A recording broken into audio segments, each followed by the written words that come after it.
Ուրեմն Ուբարաշենից դուրս եկող այս ճանապարհը տարիներ առաջ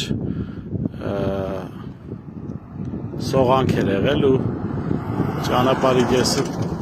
փլվել էր ուղղակի։ Այս տարի էլ մոտ 2-3 շաբաթ առաջ ճանապարհի մի հատվածը թեքվել էր ու իջել էր։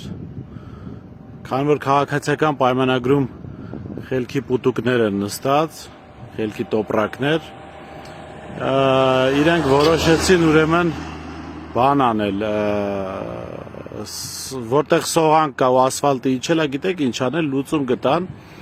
եկան ասֆալտը քերեցին պետական միջոցների հաշվին ու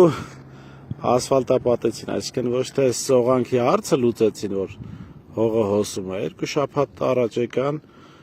ասֆալտը այսպես քերեցին, նոր ասֆալտ, նոր փողով նոր ասֆալտ արեցին, հիմա այս ճանապարհը այս վիճակում է, հոսը տեսանելի լինի, մի քանի օրից կփլվի, մարդիկ մեքենաներով կհայտնվեն ձորում, նոր կպեմ կհասկանան, որ սողանքը վերևից չեն կանգնացնում, հիմքից պետք է կանգնացնել։